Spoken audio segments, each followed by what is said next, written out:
Yeah, you're live and recording now. Okay. And What do I do? Minimize it? in theory, you should be able to minimize it. Yeah. And next week, there's a program we could install onto here. Yes, we're next year there's a program. Next week there's a program we can put on this thing that will allow you to push the slides. Oh, Yeah, okay. that's a little bit more involved. So, but in theory, you should be. Okay. We'll check it out. Okay.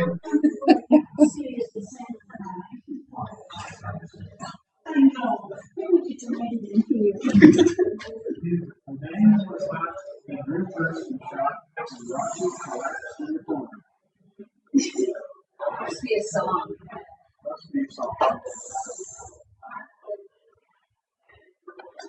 Well, we got it.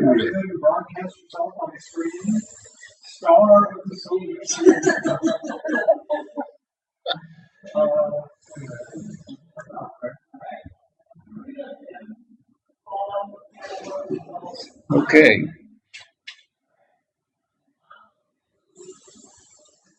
How's that look?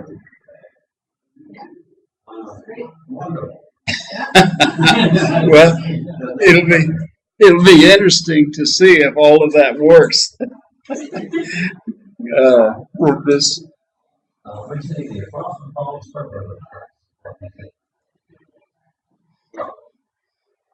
All right. Well, let's take just a moment to share prayer concerns that may be present out there. Continue praying. Request for me that this back issue will completely heal itself. And I went through the initial phase of this about 8-9 years ago, and came very close to having back spinal fusion surgery. And the neurosurgeon in Charlotte, North Carolina, who was supposed to be one of the better ones in the U.S., took a look at me and said, "Dr. Grambert, I really don't want to do surgery on you. Let's try some alternatives, see if we can avoid that." And so ever since then, if this doctor with his reputation and credentials said, "Don't do surgery unless there's absolutely no other alternative," I've been very skittish about it. My wife worked with an neurosurgeon. Yeah. Yeah. And one of the guys said, "This is one of the prestigious firms in San Francisco." Yeah. He said, "Yeah, if we do surgery on you, the chances of coming out for the surgery better than you were are about 50%. Yeah. Well, I'm not a gambler, but if I were, I wouldn't be doing it. That's along similar lines to what this doctor in Charlotte told me. And whenever he said that, and then added to it that he didn't really want to do the surgery unless he just couldn't avoid it,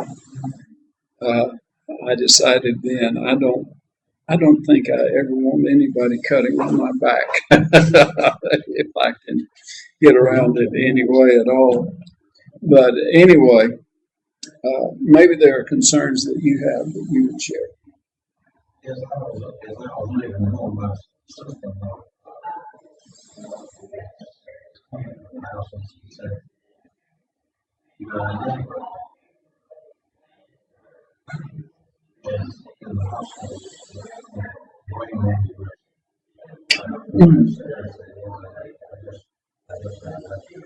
Okay.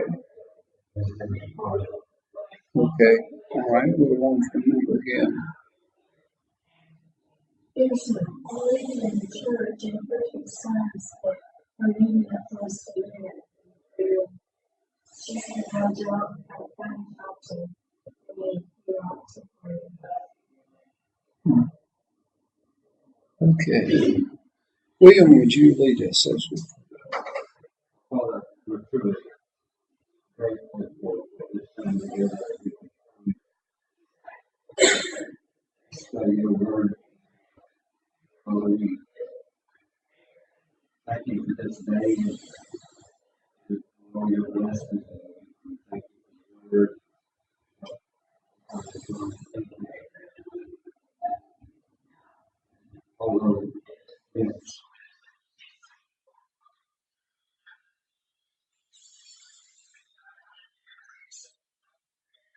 help us from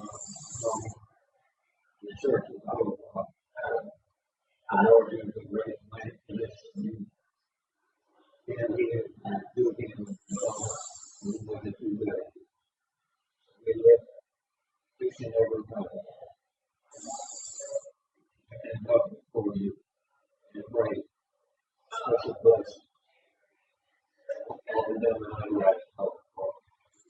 You know their names, you know their needs, and you know their hearts.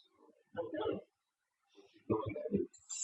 Father, we just thank you that we are your children. Gently, with Steve. Father, you know that we're seeing you. Father, thank you for this time. Bless us in your name.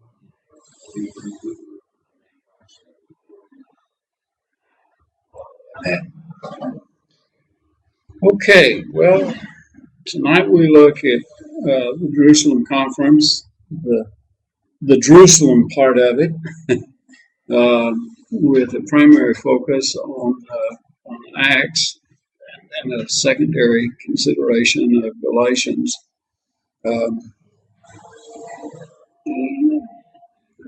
Lots and lots and lots of issues surface when you start looking at this meeting.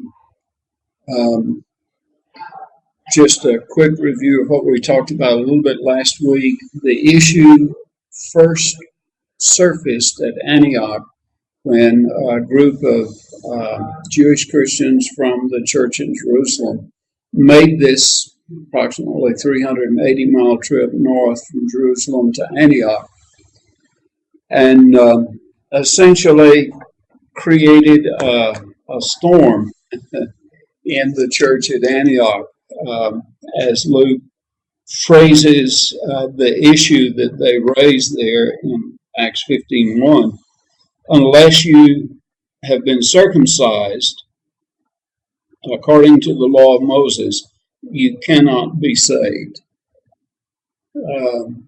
In other words, their viewpoint was simply, you've got to become a proselyte Jew, that is, as a Gentile, you've got to convert to Judaism, and then you can become a Christian. Yeah.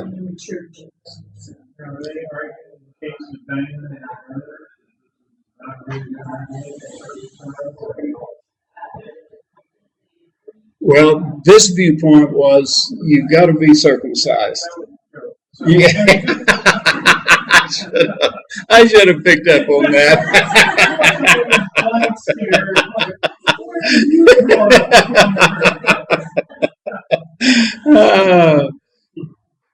Well, as is our basic objective each week, is to deal with the scripture text that deals with the topic at hand, and then to try to understand how this text has been interpreted down through the centuries.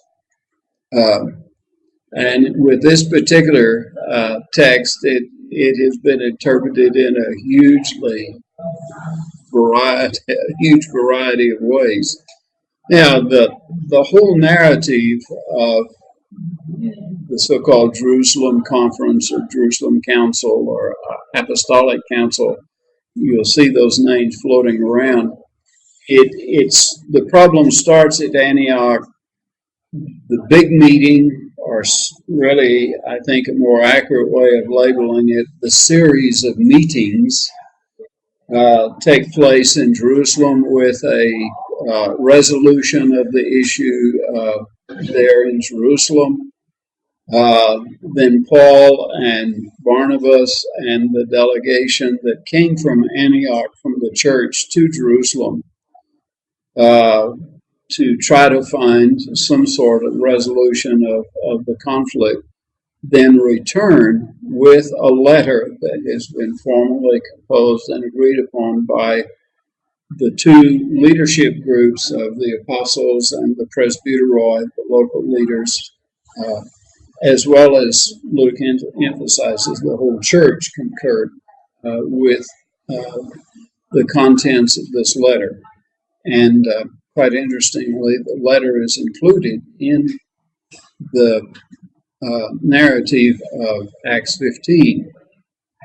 And there's some interesting angles to that. They return back to Antioch, and that'll be our focus next week to zero in on this phase, because the ministry of Paul, once they get back to Antioch, over the next 6 months, perhaps a year, we don't know the exact time frame, between their arrival back in Antioch and the beginning of the second missionary journey, could be anywhere from a few months to a year and a half or so, because of the way Luke describes it. But there are some ups and downs in that ministry period. The up part is the joy that the church at Antioch expressed whenever they realized that the message that had been preached to them by Paul and Barnabas of salvation by faith, apart from works of law, was affirmed by the leadership in Jerusalem. One of the downer sides is what Paul describes in Galatians 2:11 through 14, in which he publicly rebukes Peter for hypocrisy at the church at Antioch with a trip that Peter makes up there to the church. And so,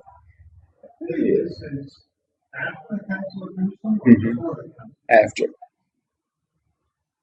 We'll talk about the sequencing issues next week, but my conviction is very strong. The most natural way of the text, it happened during this period of time after they get back.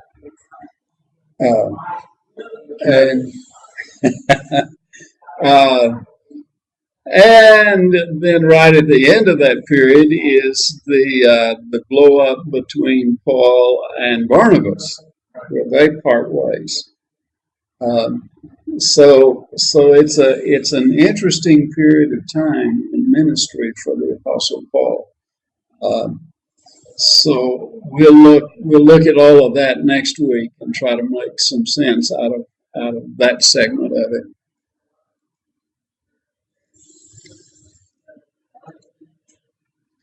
Now, when you look at the Acts segment that deals with the series of meetings in Jerusalem, there are really in the narrative framework of verses 4 through 29, there are three fundamental segments of what Luke describes.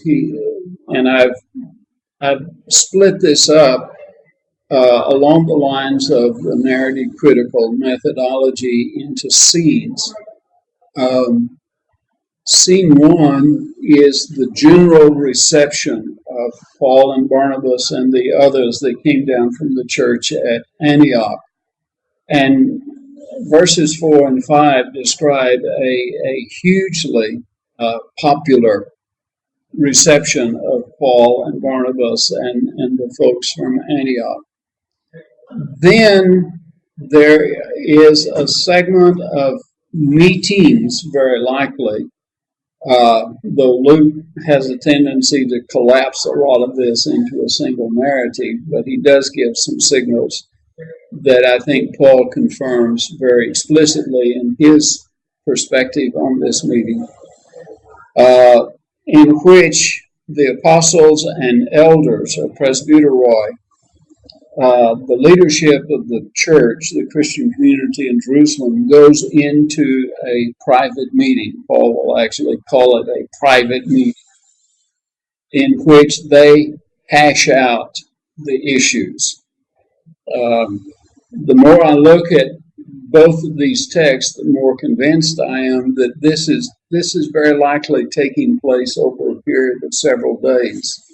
It's not just a one afternoon kind of meeting, because these are serious matters, and because the local leadership is heavily involved in these meetings, you have to remind yourself, most of these people have to work for a living. And in that world, unless you ran your own business, you just didn't take off work, go to a church meeting. In Judea, the only free day that you would have to participate in that would be on the Sabbath day, all day Saturday, as well as in the evenings. You mean the apostles and the elders would be normal workmen? The elders most likely were, because we're talking about leaders of the small house church groups of 12 to 24, maybe 36 people scattered around the city. If you talk about numbers, how many would there be in a meeting? Would be a big thing, like a church? There's only one meeting place that has any sense of privacy at all that we know of in Jerusalem, and that was the so-called upper room in John Mark's mother's home. We know from Acts 1 that it could hold 120 people, at least, and maybe more. So this was a large home to have a room in it that could hold that many people, indicating that this was an aristocratic Jewish situation. It wasn't a Jewish peasant kind of situation at all. Now, there would be opportunities, and the early church did occasionally meet as a group in the outer court of the temple, because this huge big outer court that Herod had added to Solomon's temple, the original design of the temple, had some large court areas that could hold 2,000 or 3,000 people. Well, they would. It was customary. The outer court of the temple in Judea was kind of the first century Jewish equivalent of Hyde Park in London. Various groups would meet. A lot of the scribal teachers would hold office.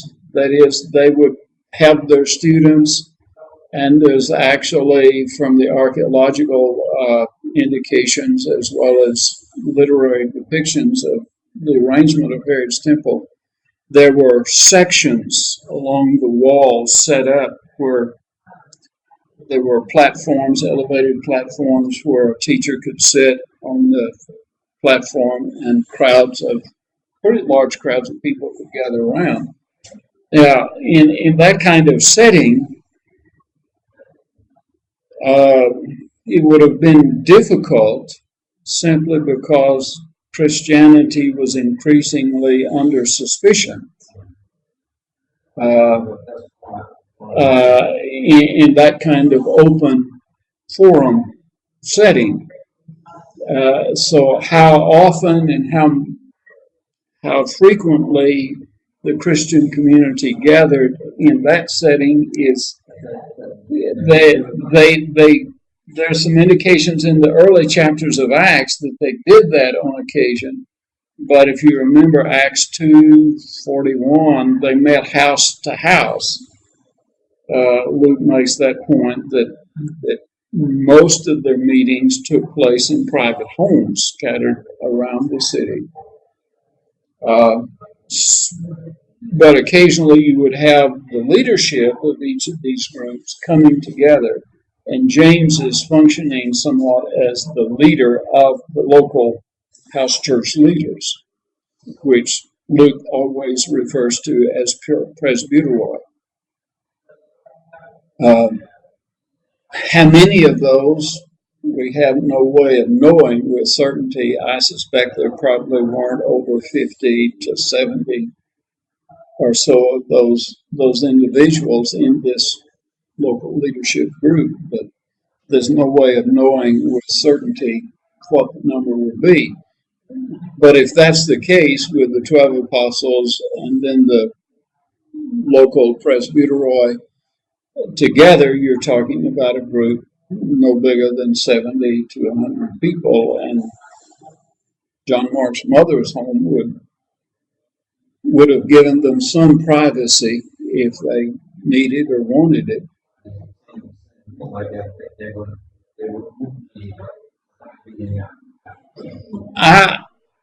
Hashing out an internal problem like that, I think certainly in a modern Western cultural thing, we would want a closed door meeting, that sort of thing. The thing that you always have to ask is, now this is our cultural orientation.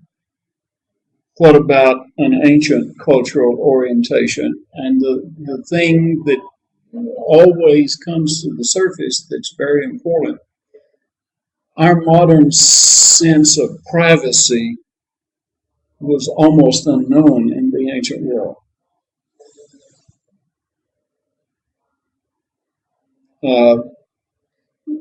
At best, it would have been a much less concern for no one outside being present.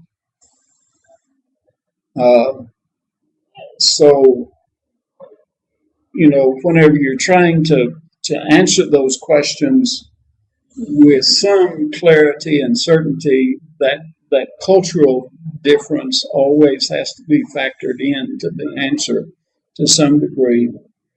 That yes, they probably did want a sense of privacy,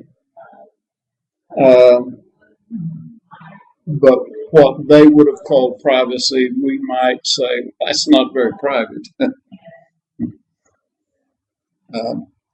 But what I've done here in these PowerPoint things, the greens, the three scenes, 2, 3, and 4, represent leadership meetings. And you have the beginning scene and then the final scene in verses 22 through 29 that Luke hints at. He doesn't structure it clearly and dramatically in this pattern, but he gives some strong hints that there were the general meetings and then there was the private meetings of just the two leadership groups with Paul and Barnabas and the others in Antioch. Present to report, but not to participate much beyond that. And then when they get through and are finalizing the decision, then Luke gives some pretty clear indication by saying the whole church was involved in that final decision process, along with the leaders. Now, when you look at Paul's account, there are 3 segments in Galatians 2, 1 through 10 that Paul focuses in on. And I put these in green to signal all of what Paul describes is what took place at some point in these private meetings of just the leaders.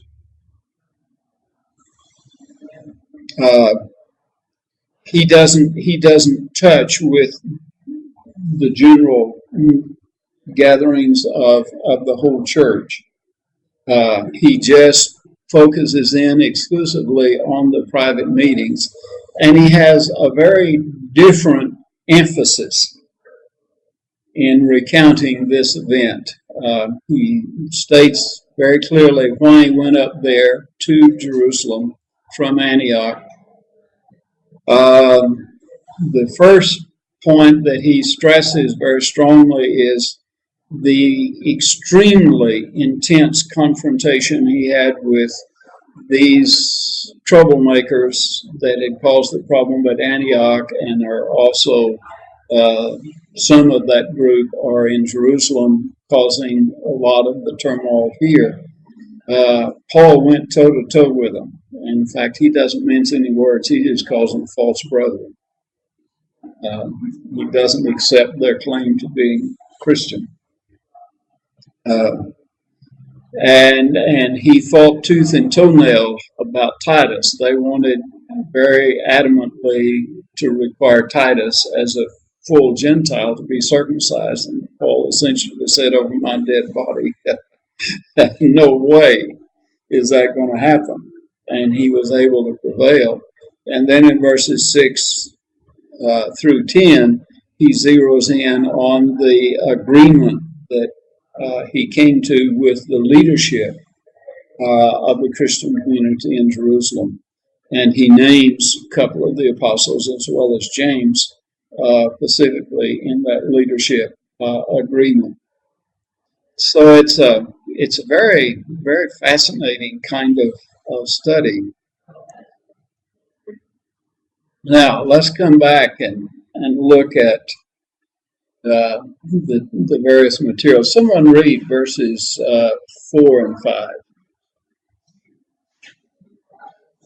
When we came to Jerusalem, they were welcomed as church and the apostles and elders and every place all that God had done. But some believers who belonged to the Pharisees stood up and said, it is necessary to be circumcised in order to keep the law of Moses.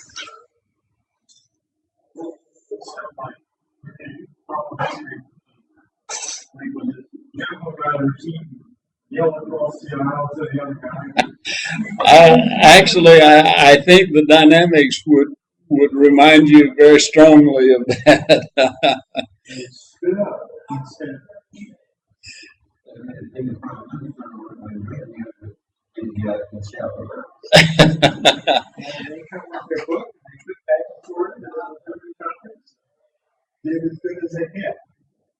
Now notice a couple of things, especially in verse 4, the positive aspect of the reception. When they came to Jerusalem, they were welcomed by the church. That is, the whole congregation, the community. I'm sure not every single believer in Jerusalem was present, but a representative group of them were present from the different house church groups. And it means that when they got there, word was spread, we're going to get together tomorrow evening or at point X in this location to welcome Paul and the others from Antioch.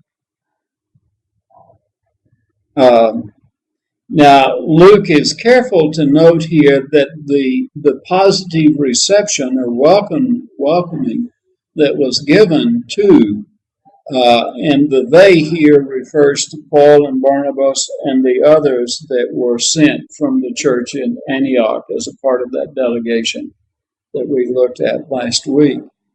They were welcomed by the church, Apates Ecclesias up here, and then they were welcomed by the apostles and by the prophets. It would be interesting to notice if these three groups, or at least the two leadership groups, had individuals that gave a formal word of welcome. European society tends to be more formal than a lot of American society tends to be at that point. I remember well years ago in the early 90s when I was invited to give some lectures at the University of Göttingen to the theologische faculty, and especially to the doctoral students there. I'd never gone through that kind of process. The chancellor of the university gave the first welcome, the dean of the faculty gave the second welcome, and then the head of the New Testament department gave me the third welcome before I got a chance to say anything in a very formal kind of pattern. And I think there is a little bit of these kinds of patterns that have origins that go back to the ancient world in these sorts of formal meetings. But Luke's point is that everybody connected to the Christian community in Jerusalem was glad to see Paul and Barnabas and the others from Antioch. Now they all knew why they were there. I'm quite sure that by this point in time, this element that Luke alludes to in verse 5, this is not the first time they had raised objections in the Christian community.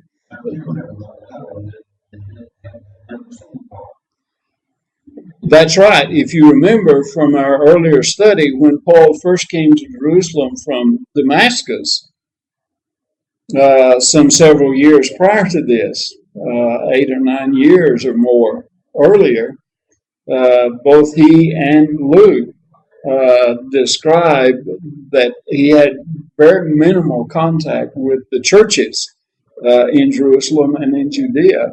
So I'm sure they'd heard lots about him. There was some curiosity. Who is this guy?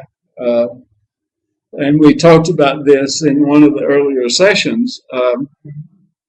From early church tradition, there certainly wasn't anything in Paul's physical appearance that would have attracted a crowd to want to come and see him. And also, according to several of the church traditions,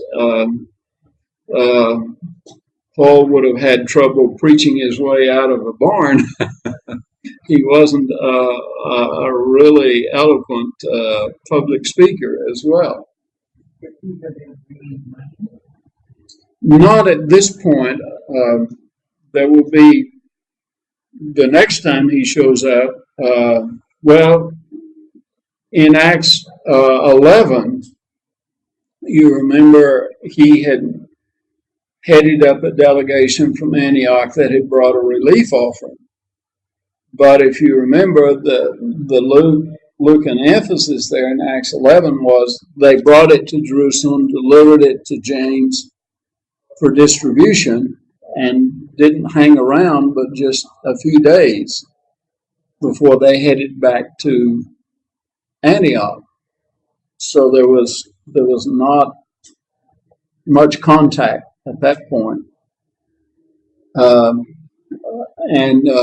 Now later on, at the end of the third missionary journey, there will be a huge amount of money that Paul will bring with him to Jerusalem. When we look at the third missionary journey materials in Acts, we have come to realize the collection of offerings that largely was one of the shaping and overarching objectives of the whole missionary journey. In all likelihood, from every signal that Luke gives, would have been a huge sum of money that in modern day terms would have been into the thousands and tens of thousands of dollars. And so I'm sure in one sense there would have been a welcoming of Paul. Guys are coming with a lot of money to help us out here in our needs. Although it's interesting, Luke doesn't give hardly any attention to that whenever Paul gets back to Jerusalem at the end of the third missionary journey. Or here. Yeah, It must have been a lot harder for them to survive in Jerusalem than it was. what if you remember what we looked at when we looked at that Acts 11 passage earlier? Um, in the middle 40s, southern Palestine went through a pretty severe famine, and there were lots of people that were on the verge of starving to death.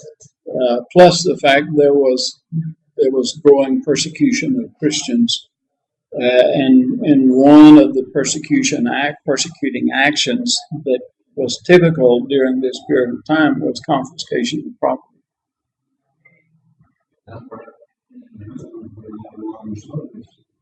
Yeah, you had a large contingent of Roman soldiers stationed there regularly, although the permanent duty Roman soldiers in Jerusalem would have been only a fraction of the number of soldiers that were brought in for the big festivals. Remember, there were 7 festivals in the annual religious calendar, 3 of them being the really biggies, Yom Kippur in the fall, Passover in the spring, and Pentecost in the early summer. And typically the Romans would bring in, especially for Passover, which tended to be the largest crowd. Jerusalem's population would swell to 3 to 4 million people.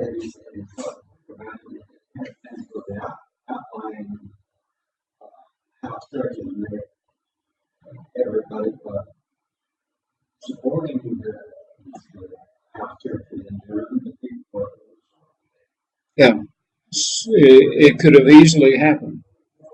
Now, it would have been more difficult for that to have happened in Jerusalem and Judea than it would have been in the diaspora.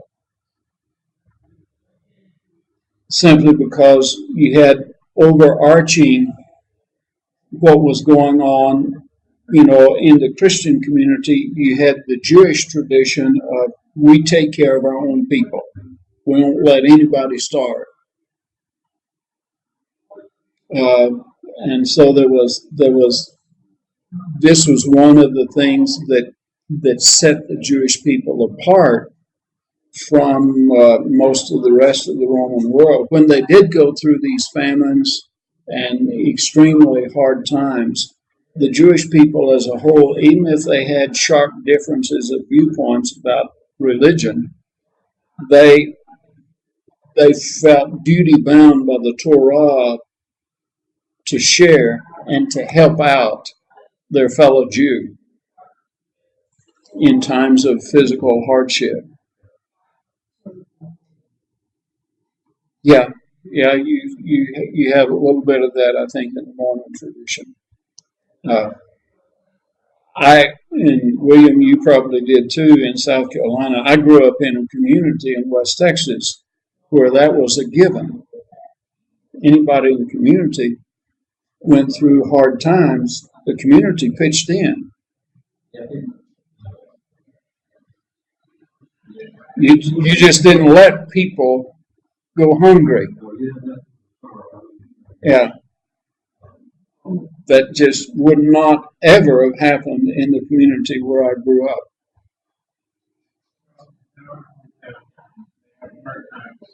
Everybody runs 50 off.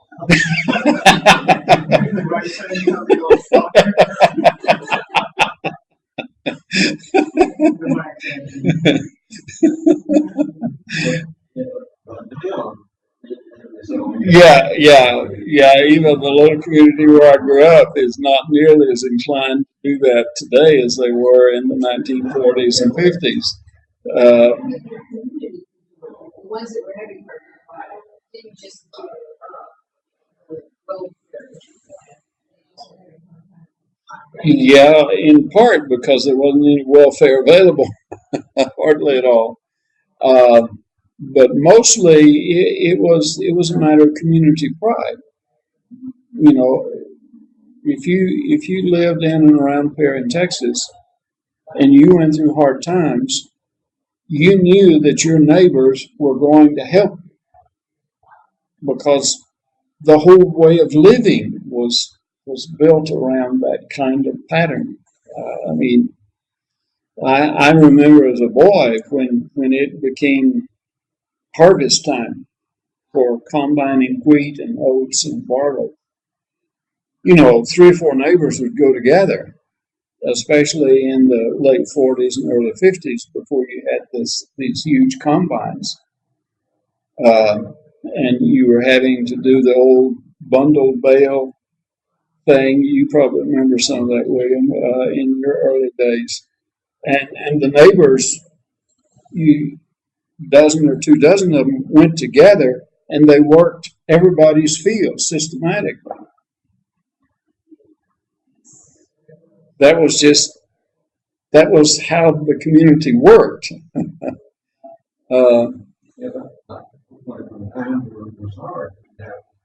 Yeah. Yeah.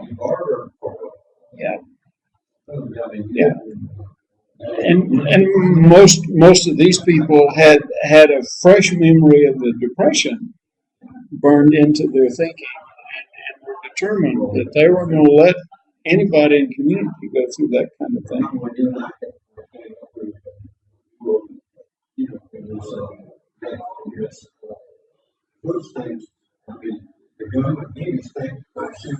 Yeah.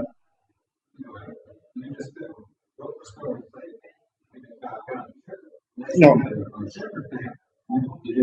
Yeah.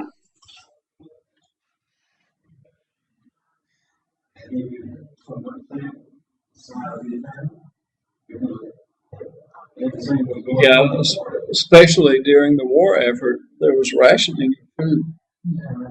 It wasn't because of rationing, it was not because they had to help. People took it for you. No simply was rationing, so they had to. Yeah, it was mostly the war effort, but there would be some financial need based too, as well. But yeah, your gasoline was rationed. You could only buy so many gallons a week. You were only allowed to do that because most of the gasoline was having to go to Europe for the war. There was no tremendous black market in the States. We had There was a little bit, but not much, I don't think.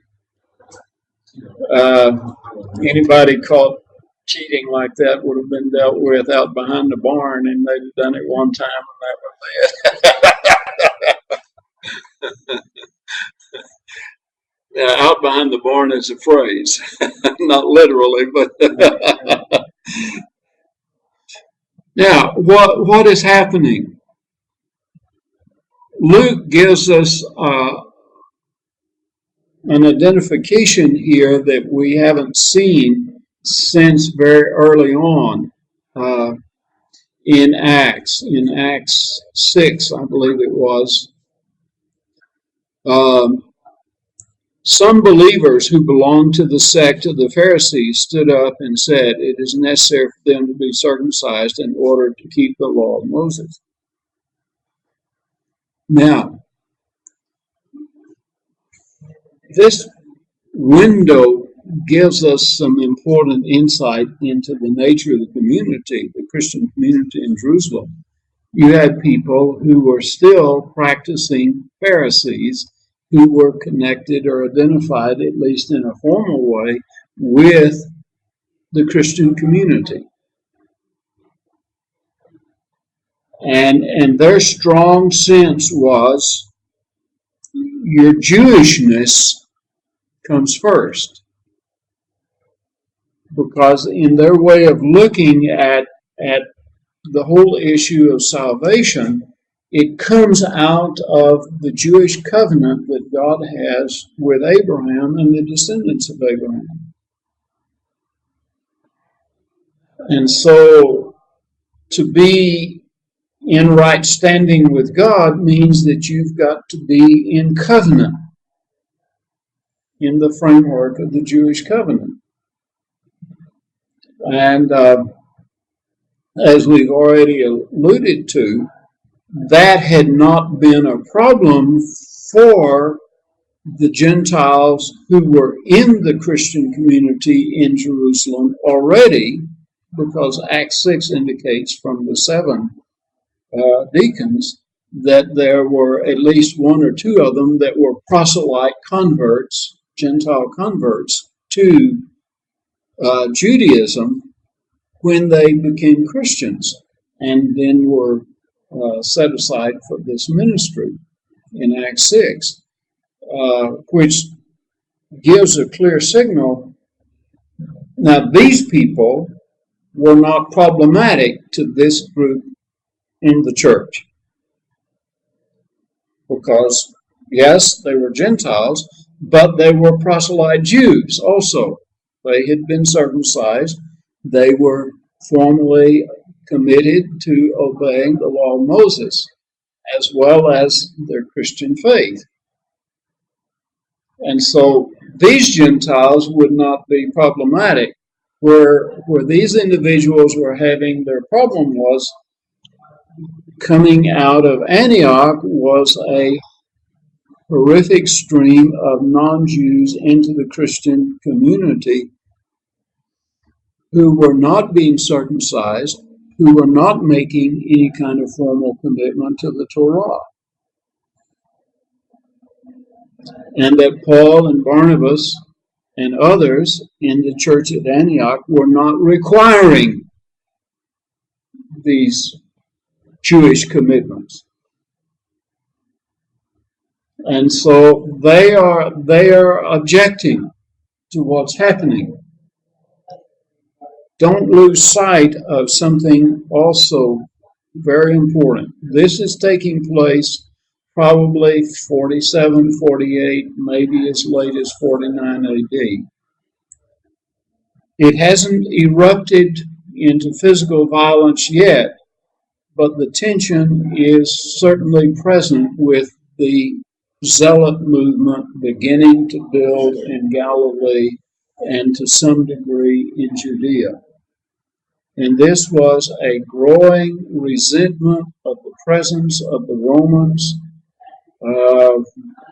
We're going to look at it in the Sunday school class Sunday from James 5, 1 through 6 in much greater detail. But it was a situation that was building with huge resentment and tension. And the Jewish people, increasingly as a whole, were becoming fearful as well as angry, eruptively angry at the domination of their homeland by the outsiders, the Romans. Now, it will take through the 50s for the boiling point to spill over, and by the middle 60s, it starts erupting into physical guerrilla warfare and leads then to the Roman reaction beginning with Vespasian in AD 68, when he marches south from Antioch, where he had assembled an army of close to 1 million men. And he marched south into Palestine, making Sherman's march through the southern part of the U.S. look like a Sunday school picnic. He didn't leave hardly anything alive, especially when he got through Samaria and hit the northern regions of Judea. It was a total scorched earth policy. And hundreds of thousands of Jews died in that slaughter. With the surrounding, he surrounded the city of Jerusalem in AD 68, trying to starve out the people. And finally, the soldiers breached the outer walls of the city in AD 70, completely annihilated the city, totally destroyed the city, reduced the temple to a pile of rubble.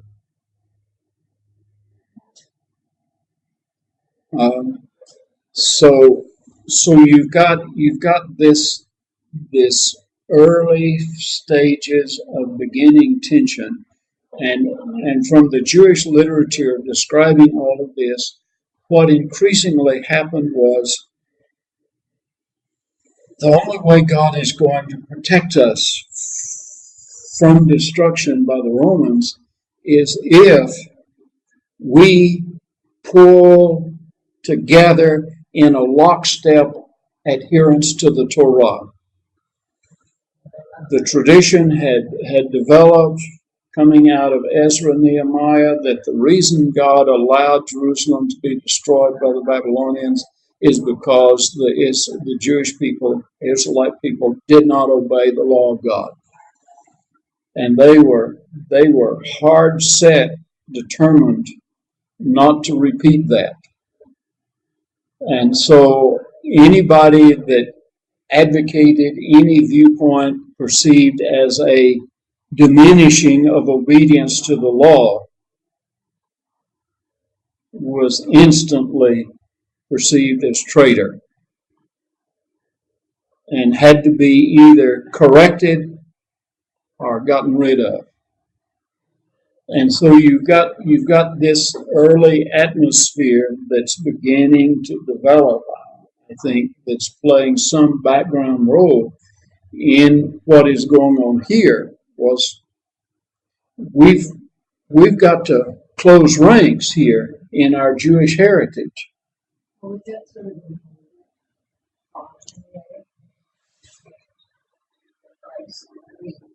Yeah, I think it's an indication. Now, Paul in Galatians 2:4 will call these same very people false brethren. He will not accept the legitimacy of their claim to Christianity. They were part of the Jerusalem Community of, yeah. Mm-hmm. It seems to me sometimes, because I would guess these are the same ones that questioned Peter when yeah, in Acts 11, yeah. Right. Mm-hmm. So, like, it was there in the matter, and maybe they talked about it, but since it was not really, well, not, yeah. They didn't really And here's Peter, yeah.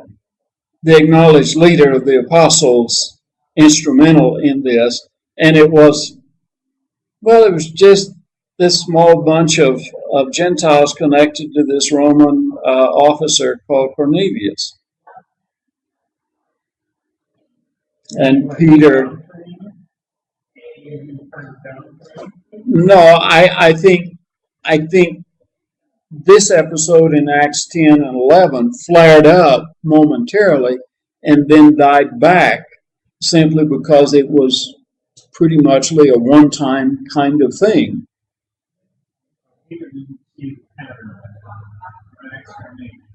It seems to me that people he didn't really want to go into it. He didn't really want to. He got his feet stung pretty heavy when he got back to Jerusalem from Caesarea with Cornelius, according to Acts 11, the first 2 or 3 verses. I don't know if that made him gun shy about controversy in the future, but I suspect he didn't quickly forget the criticism that was leveled at him pretty hard. At a later stage, when he went to Antioch. Yeah, in Acts 2:11, yeah, it was a similar kind of problem. Yeah, and he backs off at that point. Okay. Ancient theory I heard one time. Peter had 3 key events he must have witnessed. And they follow a pattern that he would be witnesses in Jerusalem, but on the and so in Acts 2, Peter's gives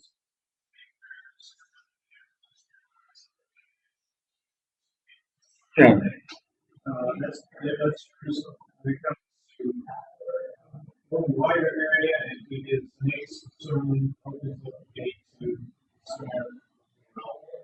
Third time with Cornelius and Peter is there, it opens up the gate to Gentiles. So once those 3 steps are accomplished, Peter kind of faded in the background, like you see it from Paul. major. Yeah. You'll not find that idea being advocated very much in ACT scholarship. Largely because And he didn't take the way just about it.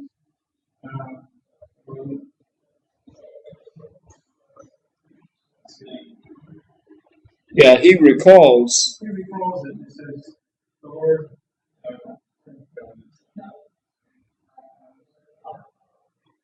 Yeah, Peter bases his positive feeling about Paul's preaching the gospel in this meeting on his experience earlier with Cornelius. He knew very well. I think deep down inside, he knew he had struggles in making that adjustment, and not to rescue him, but to try to understand him. You have to think through a little bit about the huge shift that rubbing shoulders with non-circumcised Gentiles would have had for a practicing Jew, a religious-oriented Jew in the first century. That was such a huge no-no that to learn how to do it. Same will go for Paul. Yeah. And yet he made that transition. The one thing I think increasingly this study has helped me to see and understand is Paul's heritage as a diaspora Jew opened the door for that transition that Peter didn't have growing up in Palestine. Now, he had a little more progressive heritage growing up in Galilee, in the Judaism of Galilee, than he would have had if his home base had been Jerusalem or one of the cities in Judea, which was the most rigidly traditionalist Jewish region anywhere in the world at that point. I think you're overlooking something. Mm-hmm. Just on my experience, which is, most more than half a century now. But people seem to have this reflex that they want to belong to a group, and their security comes from identity with that group. And so these poor Jews see all these heathens coming in and demanding their group. These are strangers. Yeah. Yeah. But we are all over the place where people will say, well, I had to go into that. Why can't they? Why should they be in the free mind? There's parables about it. The guys that came in the last 5 minutes and worked in the field and got raised wages. Okay. It's not fair. They have to be circumcised. Yeah. Over and over. I think you have a valid point, especially in the geographical setting that this meeting is taking place in Judea. It was much easier for the Jewish community in Antioch to open itself up for accepting of Gentiles simply because,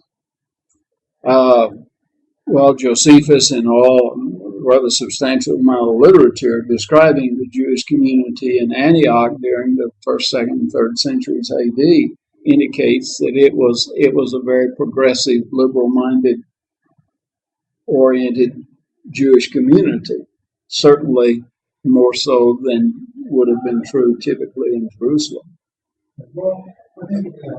And so the openness. Now, the one thing that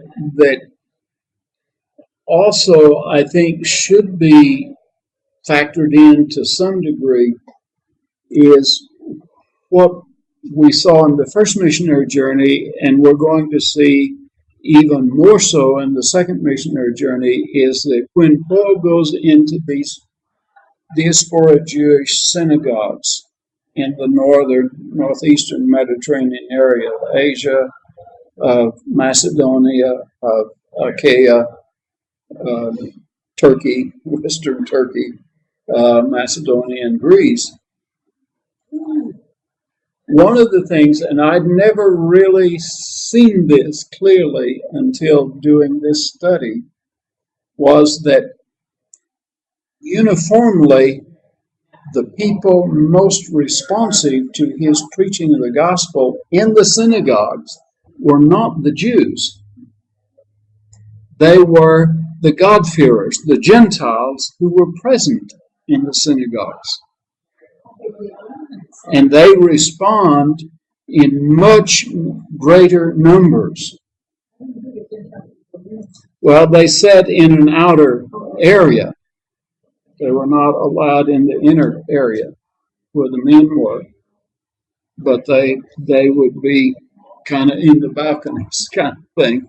What did you say that these the God-fearers or more receptive to something new? Yeah. Well, their interest in Judaism signaled a willingness to turn away from their own Gentile religious heritage. Yeah. They've already taken a step of breaking ties with what they grew up with by connecting up to the synagogue. And so it dawned on me one day last week when I was looking at this, at Thessalonica especially.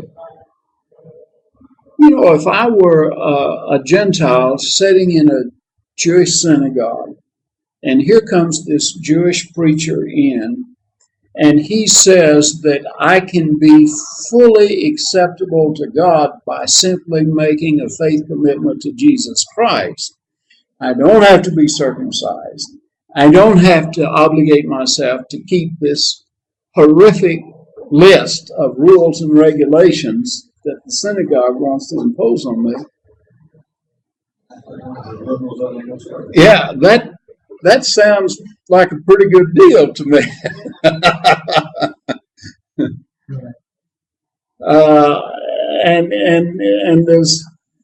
And one thing that Luke also does that I had not seen before is that a huge percentage of these God-fearers are not peasant people. They are people of wealth and political power in the communities.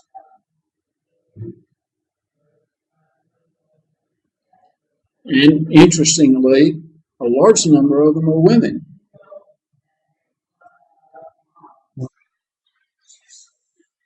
Some of them are, many of them are just wives of wealthy, powerful Gentiles in the community. We'll notice that pattern whenever we look at the second missionary journey.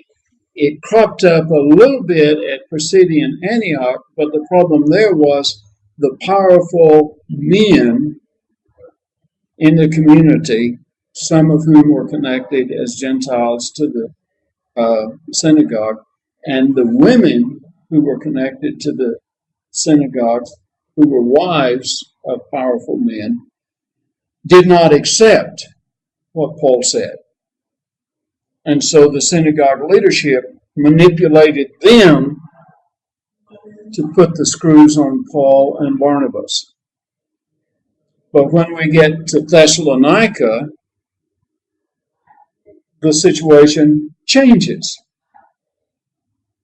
These men and women are the most enthusiastic respondents. Well, to give them to defend them, then a little, even if chapter we never actually read, it's really obvious that they were just ricocheting around it. They didn't get it. You know, they wrote the sign and they went by the circumcision. They didn't address that. They said, just don't eat blood and don't eat sacrifice idols. But it's not very thorough letter. They were doing their best, and you gotta remember that they didn't have printed Bibles laying around the house that they didn't even read. You know, like we Yeah. did.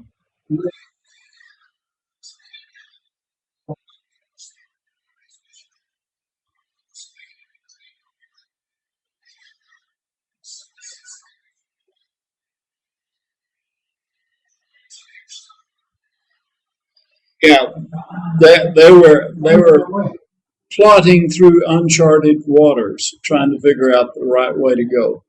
All right, well, let's look at the next phase of it. Looks like we're going to have a 4-session study on 15, but that's okay.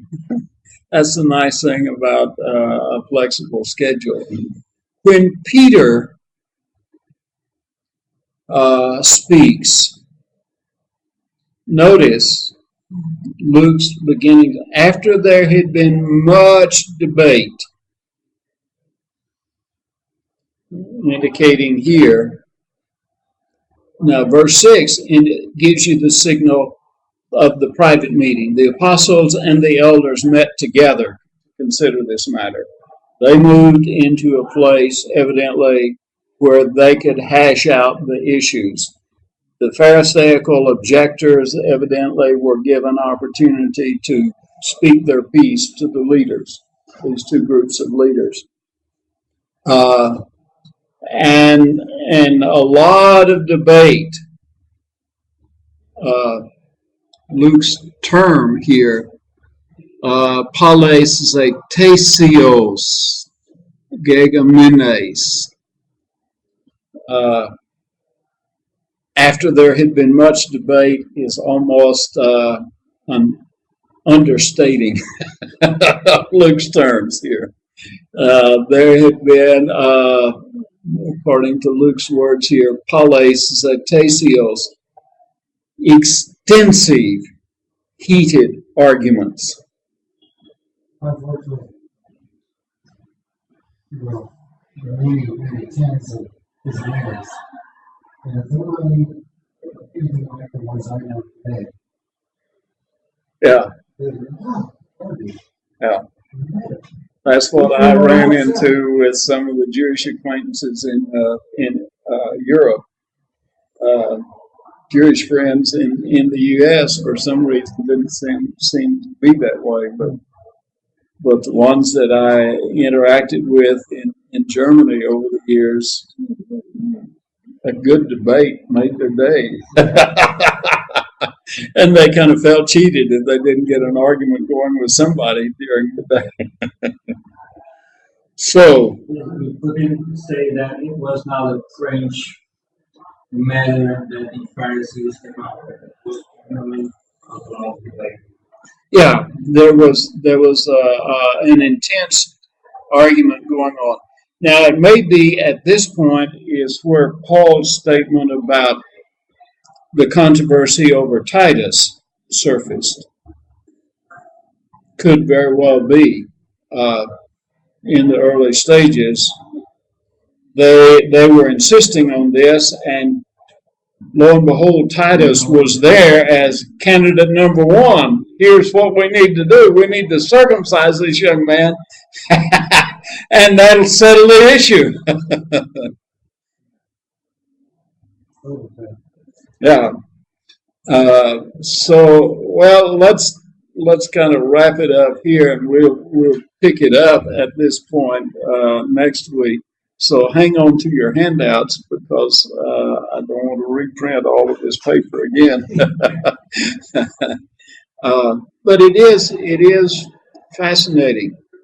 One of the things as we work our way through this is look for signals on how the church in Jerusalem worked its way through this conflict. because I think there's some very helpful lessons about conflict management and resolution that they picked up here that would have relevance to a modern church setting. Jeff, would you lead us in our closing prayer? Lord, we thank you for your word, for the church. Help us to resort to this message. We thank you for your time. Lord, we pray for your wisdom and follow that which is more important.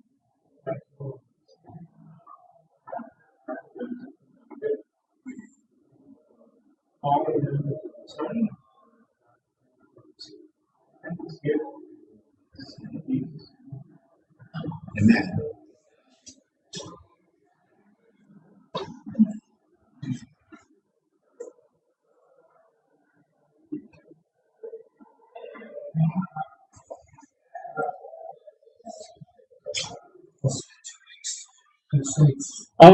Okay. Okay, well, I hope all of it goes well for you. Your business is 4 minutes short, so